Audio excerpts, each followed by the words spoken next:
Good morning, students. Myself, Renu. I hope so that all of you are fine. In our last video, we were discussed about exercise 1 from our chapter, that is the adverbs and the kinds of adverbs. Okay, and in this chapter, we have completed our exercise 1. Okay, so some explanation of adverb of manner is done, as well as the explanation of adverb of time, adverb of place, adverb of number, degree adverbs, okay, and the interrogative adverb. This explanation has done, okay, but I would like to reintroduce you about the types of adverbs. So first at all, here you can see that we have given column C. In column C, study the adverbs in these sentences. What you have to do? First at all, you have to study all the verbs, all the adverbs. Got it? Number 1, the boys are waiting outside. Number 2, we looked for her everywhere. So, dear students, you can see that outside, everywhere, here, there, upwards, downwards, forwards, back. तो ये सारे examples हैं ना जो हमें place के बारे में बता रहे हैं, ठीक है। आप देखते हो ना ये सब यूज़ कहता है where is action as done. तो ये जनरली आप कैसे समझोगे, तो एडवर्ब उसे कहते हैं where is an action is done, कि एक्शन कहाँ पे हो रहा है, ठीक है। सो मैं अगेन रिपीट कर रही हूँ, the boys are waiting outside, we looked for her everywhere, he lives here. Number 4, the bus stops there. Number 5, my brother has gone out. Okay, and number 6 one is that the boys ran forward. So all these examples are relating to our adverb of place. Okay, क्योंकि जब भी कोई भी place की बात हो रही होती है तो वो एडवर्ब ऑफ प्लेस के साथ जुड़ता है, ठीक है। आप एग्जांपल्स याद कर सकते हो इसके, like everywhere, up stair, okay, then out, in, over, here, there, then outside, inside. Got it? So near, far. So ये क्या बताता है हमको? एडवर्ब ऑफ प्लेस के बारे में बताता है, ठीक है। सो यहाँ हमें डेफिनेशन भी गिवन है, where an action is done, मतलब इसका मतलब क्या होता है? Show where an action is done which adverbs are called adverbs of place. Adverb of place answer the question. Adverb of place क्या होता है? जनरली जो क्वेश्चंस होते हैं ना उसके आंसर्स देते हैं, तो उसके लिए हम यूज़ करते हैं। Got it? नंबर डी हमें गिवन है। In number D, you can see that study the adverb in these sentences. What you have to study? Study these adverbs in these sentences. First at all, we have given, he will come today. Today. She wrote to me yesterday. The school will open tomorrow. He came here daily. Okay. She left early. She will come presently.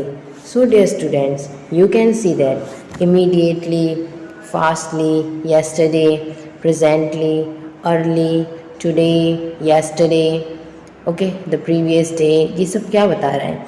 तो ये बता रहा है कि कोई भी action है वो कब हो रहा है।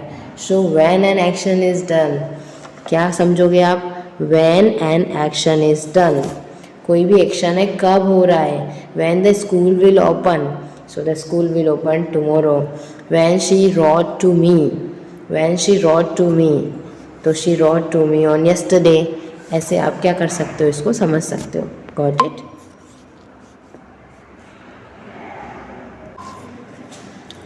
Okay dear students, so you can see that here we have given option D जो हमें कॉलम में गिवन है, that is E. Study the adverbs in this sentences. आपको क्या करना है? ये जितने भी sentences गिवन हैं उसके adverbs की स्टडी करनी है, ठीक है। Number 1 is there, twice the boy struck him. Again I repeat this, twice the boy struck him. Second, अब आप देख रहे हो ना यहाँ पे लिखा हुआ है twice, मतलब वो क्या बता रहा है? काउंटिंग बता रहा है, नंबर्स को बता रहा है। तो यू आर ऑलवेज लेट, आप हमेशा लेट होते हो। ऑलवेज क्या बता रहा है, टाइमिंग बता रहा है कि आप हमेशा लेट होते हो। Then we often went to cinema, हम कभी कभी सिनेमा में भी जाते हैं। He seldom came yesterday, seldom का मीन्स होता है कभी कभार, मतलब हमेशा नहीं होता है, कभी कभार के लिए हम यूज़ करते हैं seldom. He seldom come here, okay, जिसे हम हाउ ऑफन भी बोलते हैं, ठीक है। शी विजिटेड अस वंस, उसने हमें एक बार हमसे मिले, ठीक है। शी विजिटेड अस वंस, वो हमसे एक बार मिली, ऐसे भी आप बोल सकते हो। So dear students, here you can see that यहाँ पे आपको ट्वाइस यूज़ किया हुआ है, ऑलवेज, ऑफन, सेल्डम और वंस। तो ये जो नॉर्मल एडवर्ब्स है ना, ये क्या बताते हैं आपको, कि ये बताते हैं कि आप कैसे हाउ ऑफन को यूज़ करते हो, ठीक है। एज वेल एज आप एडवर्ब ऑफ नंबर को कैसे एक्सप्रेस करते हो। देखो यहाँ पे हमें गिवन है कि how often N action is done, कि अगर आप एडवर्ब ऑफ नंबर की बात कर रहे हो तो आपको हमेशा ये चीज़ याद रखनी है कि कोई भी एक्शन है वो कितनी बार हो रहा है, how an action is done, okay. अगर उसका टाइमिंग, मतलब उसकी जो सीक्वेंस है वो आपको पता चल जाएगी, वो फिर कितनी बार हो रहा है। ऑफन, ऑफन हम यूज़ करते हैं ना कि कभी कभार होता है। ऑलवेज हम यूज़ करते हैं जो हमेशा होता है, ठीक है। ट्वाइस मतलब 2 बार, थ्राइस, ओके। तो ये सारी चीज़ें क्या बताती हैं, तो ये हमें एडवर्ब्स ऑफ नंबर्स के बारे में बताती है, मतलब how often N action is done, कि कोई भी एक्शन है वो कितनी बार हो रहा है। हाउ ऑफन इसके लिए हम यूज़ करते हैं, ठीक है। तो जब भी हाउ ऑफन से रिलेटेड चीज़ें आएगी तब आप उसमें एडवर्ब ऑफ नंबर्स ही राइट करोगे, ठीक है। अभी हमें कॉलम एफ गिवन है। In number F you can see that study the adverbs in this sentences. What you have to do in this exercise, first at all we have given he was very tired. Number 2, he was quite worn out. He was nearly exhausted. He is entirely deaf. He was somewhat pleased. Next thing is there, आप यहाँ पे देख सकते हो, आपके लिए use किया है, वो बहुत थका हुआ था। He was quit burn out, उसे थोड़ा डांट दिया गया, ठीक है। ही वॉज नियरली एग्जॉस्टेड, वो पूरी तरह से एग्जॉस्ट हो गया। एग्जॉस्ट का मीन्स वैसे तो जनरली अगर हम यूज़ करते हैं तो एग्जॉस्ट जब आपकी एनर्जी एकदम से एग्जॉस्ट हो जाती है, ख़त्म हो जाती है, तो उसके लिए आप यूज़ करते हो exhausted. He was nearly exhausted. He is entirely deaf, मतलब वो पूरी तरह से डीफ है, ठीक है, बहरा है। He was somewhat pleased, okay. तो ये सारे एडवर्ब्स हैं जो एडवर्ब्स हम कब यूज़ करते हैं, हाउ मच को एक्सप्रेस करने के लिए, ठीक है। बट इसको बेटा आप काउंट नहीं कर सकते, ठीक है। जब भी कोई चीज़ आप काउंट नहीं कर सकते उसके लिए आप यूज़ करते हो एडवर्ब्स ऑफ डिग्री, ठीक है। जब भी आप एडवर्ब ऑफ डिग्री को यूज़ करते हो तो उसमें एक ऐसे चीज़ें बताते हो जिसको हम हाउ मच से एक्सप्रेस करते हैं, ठीक है। सो each of the adverb like very, quite, nearly, entirely, somewhat in this adverb sentence how much to extend a thing, इसमें क्या बताता है कि कोई भी थिंग्स है वो कितनी है, ठीक है, कितने अमाउंट में है ये बताते हैं, बट हम उसको काउंट नहीं कर सकते बच्चे, दैट्स वाई हम एडवर्ब ऑफ डिग्री यूज़ करते हैं, ठीक है। और एक चीज़ और, one more thing is adverb of degree answer the question how much, ये हमेशा इसका अगर आप आंसर देखो तो आप हमेशा इसको हाउ मच से आइडेंटिफाई करते हो कि आंसर, एडवर्ब ऑफ डिग्री जो आंसर देती है वो हाउ मच होती है। लाइक आपको एक क्वेश्चन गिवन है, ही इज़ क्विट ऑफन, ये तो एक सेंटेंस है नॉर्मल, ठीक है। अगर इसको आपको इंट्रोगेटिव सेंटेंस बनाना है तो आप क्या करोगे, तो आप राइट करोगे how often he is strong, okay. इस तरह से आप राइट कर सकते हो। एग्ज़ाम यहाँ पे, सॉरी मैं आपको यहाँ पे बता रही हूँ, how often is entirely deaf,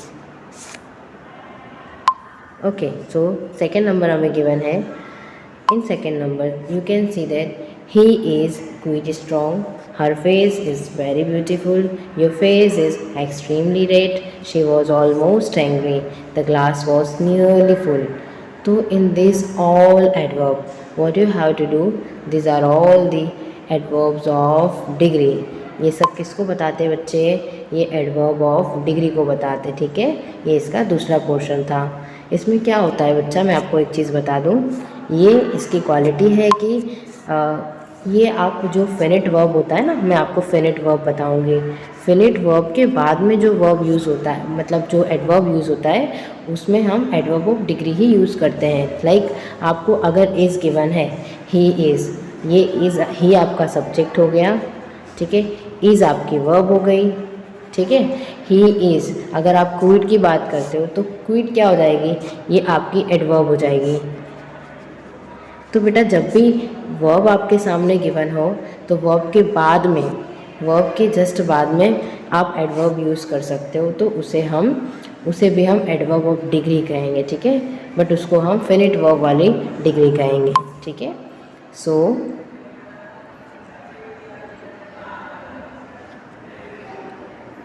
और इंट्रोगेटिव तो आपको पता ही है, जब भी हम किसी भी पर्सन से क्वेश्चन करते हैं तो वो इंट्रोगेटिव एडजेक्टिव होता है, ठीक है। Like when, where, how, why are used to asking a question. When, where, why और व्हेन और how are used to asking a question. Adverb which are used to ask a question. Adverb का use आप कब करते हो? जब आप किसी भी पर्सन से क्वेश्चंस पूछते हो तो उस टाइम आप एडवर्ब और इंट्रोगेटिव एडवर्ब यूज़ करते हो, ठीक है। Okay, now I hope so that this explanation is useful to you. Now let's moving on for exercise 2 and exercise 3. Okay, so first at all, okay my dear students, first you all have to learn this definition of adverb. Okay, here you can see that we have given the definition of an adverb. तो adverb add more information about verbs. Adverb क्या होता है? जो verb के बारे में, adjective के बारे में, ठीक है, और नाउन्स के बारे में एक्स्ट्रा इन्फॉर्मेशन बताता है, तो बच्चा वो आपका एडवर्ब्स हो जाता है, ठीक है। सो आपको ये एक्सरसाइज लर्न करनी है। एक्सरसाइज 2 हमें गिवन है। इन exercise 2 you can see that underline the adverbs in the following sentence and pick a tick in the correct column to show what kind of adverb is it. Again I repeat, underline the adverb in the following sentence, मतलब ये जो नीचे आपको sentences given है इसमें आपको underline करना है, ठीक है। and put a tick in a correct column, और इसके बाद आप अंडरलाइन करते हो ना एडवर्ब में, तो आपको वो बताना है कि वो एडवर्ब कौन सा है, मतलब वो कौन से टाइप से बिलोंग करता है। और वो बताने के लिए आपको यहाँ पे कॉलम्स भी गिवन हैं। तो यहाँ पे अगर आपको लग रहा है कि ये एडवर्ब ऑफ मैनर है, जो बताता है हाउ मीन्स जो एक्शन है वो कितनी बार हो रहा है, तो उसके लिए आप मैनर्स यूज़ करोगे। How an action is done, कि एक्शन वो कैसे हो रहा है, तो उसके लिए आप मैनर यूज़ करोगे, तो उसके लिए आप मैनर यूज़ करोगे। फिर आपको बताना है when an action is done, कि एक्शन कब हो रहा है, तो उसके लिए एडवर्ब ऑफ टाइम यूज़ करोगे, ठीक है। अब आपको एक चीज़ और बतानी है कि where an action is done, कि कोई भी एक्शन है वो कहाँ हो रहा है, ठीक है। How an action is done तो मैनर होगा, when an action is done तो वो होगा आपका एडवर्ब ऑफ टाइम। प्लेस की अगर आप बात करते हो तो where an action is done, तो ये आपका प्लेस का हो जाएगा, ठीक है। तो अब हम डिस्कस करेंगे, और इसमें एक चीज़ आपको और ध्यान में रखनी है कि जो भी आपको एडवर्ब लग रहा है उसमें आपको सर्कल करना है, मतलब जो एडवर्ब है उस पर आपको अंडरलाइन करना है, और जो वर्ब्स है उस पर आपको सर्कल करना है। देखो लिखा है ना, सर्कल द वर्ब्स, जो भी वर्ब्स है जिसे हम एक्शन वर्ब भी कहते हैं ना, action verb, helping verb, main verb, कितने सारे वर्ब्स हमने सीखे हैं, है ना। Action verb, helping verb, main verb, transitive verb, मैंने सिखाया ना आपको सारे एक्शंस। तो ये सारे वर्ब्स जहाँ पे आपको दिखते हैं तो उसमें आपको सर्कल करना है, ठीक है। चलो अभी हम नंबर 1 देखेंगे। We went to the concern yesterday. We went to the concert yesterday. तो यहाँ पे आपको went गिवन है, ठीक है। तो went आपको क्या बताता है? तो went आपको वर्ब बता रहा है कि हम कल कॉन्सर्ट में गए थे, ठीक है। अब कहाँ पे गए थे? Where we went, तो we went on concert yesterday, तो हम yesterday पे कॉन्सर्ट में गए थे। तो ये yesterday क्या बता रहा है बच्चा? तो yesterday बता रहा है आपको टाइम को बता रहा है, ठीक है। तो what you have to write here, तो यहाँ पे आपको एडवर्ब ऑफ टाइम में राइट क्लिक करना होगा और yesterday के नीचे अंडरलाइन करना होगा, ठीक है। Moving on for number 2. In number 2 you can see that my father sat comfortably on the sofa and read the paper. So आपको क्या दिख रहा है इसमें? मेरे फादर हैं जो कहाँ पे बैठे हुए हैं? Where my father sat, तो my father sat on, कहाँ पे बैठे हैं? तो पहले ये चीज़ तो है, ठीक है, इट्स ओके, बट वो कैसे बैठे हैं? तो वो एक्शन है, कैसे बताया जा रहा है, how an action is done, तो कंफर्टेबली, ठीक है। तो कंफर्टेबली एंड आफ्टर दैट क्या दिया आपको? यहाँ पे आपको सैट गिवन है, तो सैट ये क्या हो जाएगी? आपकी वर्ब हो जाएगी। कंफर्टेबली हो जाएगा आपका एडवर्ब ऑफ मैनर, ठीक है। सेकेंड नंबर तो हो गया है। थर्ड नंबर देखते हैं हम। You must go out and see, you must go out and see who has rung the bell. So in this exercise number 1 what you have to do, first at all अगर आपको जो verb दिखती है उसमें आपको circle करना है और जो भी एडवर्ब्स ऑफ टाइम हो, एडवर्ब ऑफ मैनर हो और एडवर्ब ऑफ प्लेस हो उसमें आपको क्या करना है? उसमें आपको मतलब अंडरलाइन करना है, ठीक है। ये चीज़ें क्लियर हैं आपके माइंड में? चलो अभी हम देखेंगे सबसे पहला example. We went to the concert yesterday, तो वेंट ये वर्ब है बेटा, ठीक है। तो वर्ब में हमको क्या करना है? सर्कल करना है। अभी हम yesterday को कहाँ, मतलब कॉन्सर्ट में हम कब गए थे? तो when we went to the concert, तो ये व्हेन को एक्सप्रेस कर रहा है ना। तो जब भी कोई चीज़ें व्हेन को एक्सप्रेस करती है बच्चे तो वो आपकी एडवर्ब ऑफ टाइम हो जाती है। तो यहाँ पे आपको yesterday पे अंडरलाइन करना होगा, ठीक है। नंबर 2 हम देखेंगे।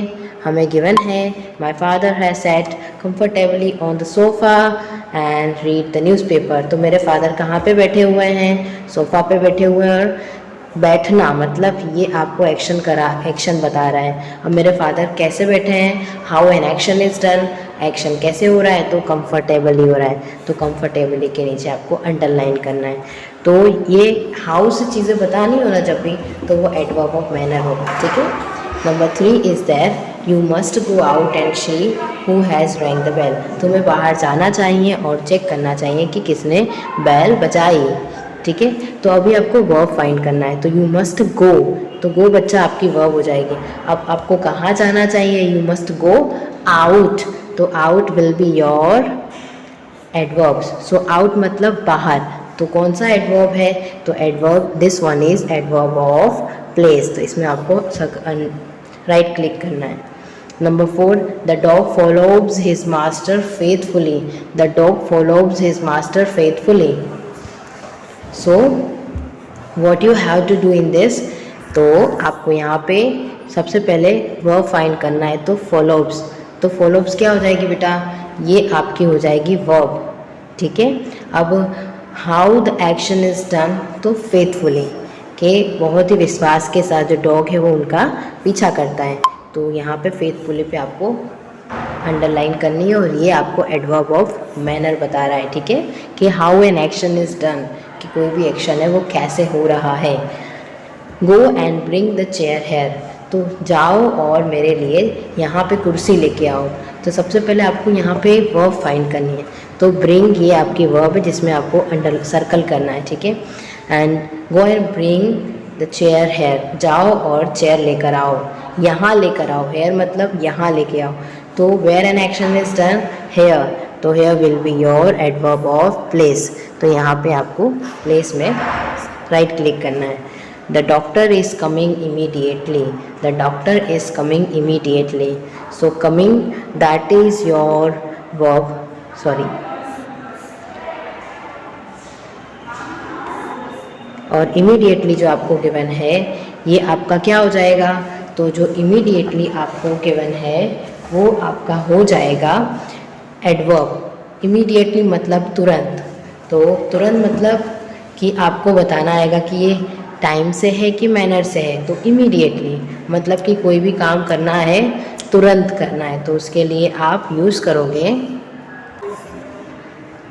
एडवर्ब ऑफ मैनर, ठीक है। और इसमें आपको वर्ब फाइंड करनी है, तो coming will be your verb, तो जो कमिंग है ये आपकी वर्ब हो जाएगी, ठीक है। Number 7, all the bedrooms are upstairs, all the bedrooms are upstairs. So here you can see that bedrooms है बट कहाँ पे है, तो अप स्टेयर्स है, मतलब सीढ़ी के ऊपर है, तो यहाँ पे upstairs where all the bedrooms are, तो all the bedrooms are up stair, तो यहाँ मैं वेयर यूज़ कर रही हूँ ना क्वेश्चन बनाने के लिए, तो मतलब ये आपका हो जाएगा एडवर्ब ऑफ प्लेस, जिसमें आर आपकी वर्ब हो जाएगी, ठीक है। तो एडवर्ब ऑफ प्लेस में आपको राइट करना होगा। नंबर 8 हमें गिवन है how beautiful she is dress, वो कितनी ब्यूटीफुली उसने अपना ड्रेसअप किया है, तो यहाँ पे आपको वर्ब फाइंड करनी है, तो आपको वर्ब मिल जाएगी। यहाँ पे आपको शी इज़ ड्रेस्ड, ड्रेस्ड जो इज़ ड्रेस्ड है ना, ये आपकी बेटा हो जाएगी वर्ब, ठीक है। मैं फिर से राइट कर रही हूँ, ये आपको इस पर सर्कल करना है, ठीक है। इसके बाद हाउ ब्यूटीफुली, तो ब्यूटीफुली जो है ये बता रहा है कि ये कोई भी एक्शन है, how an action is done, तो ये आपको हो जाएगा adverb of manner. Got it. Number 9 is there, she met with an accident here, she met with an accident there, तो पहले तो हेयर देयर ये मैंने आपको पहले ही बताया है, जो क्या बताता है आपको टाइम बताता है, ठीक है। Where an action is done, कि कोई भी एक्शन है वो कहाँ हो रहा है, तो the in this sentence the action is done is there, तो ये एक्शन वहाँ पे हो रहा है ना, तो देयर आपका क्या हो जाएगा एडवर्ब ऑफ प्लेस हो जाएगा। एंड इसमें आपको एडवर्ब जो वर्ब है वो आपकी MET मैट, ये आपकी मतलब वर्ब हो जाएगी, ठीक है। तो आपको इसमें किस पे राइट क्लिक करना होगा, तो in this sentence you have to right click on adverb of place, इसमें आपको प्लेस पे राइट क्लिक करना होगा, ठीक है। Number 10 is there the old women spend her money foolishly, जो ओल्ड विमन है अब उसने अपना पूरा का पूरा खर्चा, पूरा का पूरा पैसा बहुत ही बुरी तरह से खर्च कर दिया है, ठीक है। मूर्खता की तरह से खर्च कर दिया, मतलब मैं इसको आपको समझाना चाह रही हूँ कि जो ओल्ड विमन है उसने अपना पूरा का पूरा पैसा बहुत ही बुरी तरह से गंवा दिया है, मूर्ख लोगों की तरह उसने खर्चा कर दिया है, ठीक है। तो यहाँ पे ओल्ड विमन है, उसने क्या किया है स्पेंड किया है, स्पेंड मतलब आपकी वर्ब हो जाएगी, ठीक है। अब एक्शन कैसे हो रहा है, तो फुलिशली हो रहा है, तो यहाँ पे एडवर्ब ऑफ मैनर हो जाएगा, ठीक है। Moving on for exercise 3,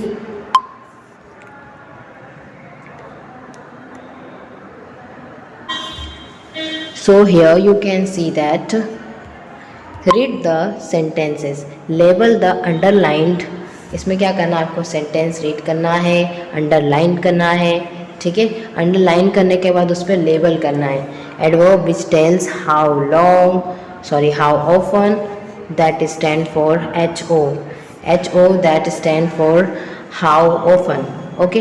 and और दूसरा जो आपको बताना है वो है and those that tell how long with HL and the first one is done for you, मतलब ये सेंटेंसेस जो आपको गिवन है, ये सेंटेंसेस में आपको पता करना है कि ये क्या बता रहा है, कि हाउ लॉन्ग के बारे में बता रहा है कि हाउ ऑफन के बारे में बता रहा है, मतलब कि कोई भी एक्शन है वो कितनी बार हो रहा है, फ्रीक्वेंसी बता रहा है कि एडवर्ब ऑफ टाइम को बता रहा है। तो आप बहुत इजीली इसको कर सकते हो, मैं आपको बता देती हूँ।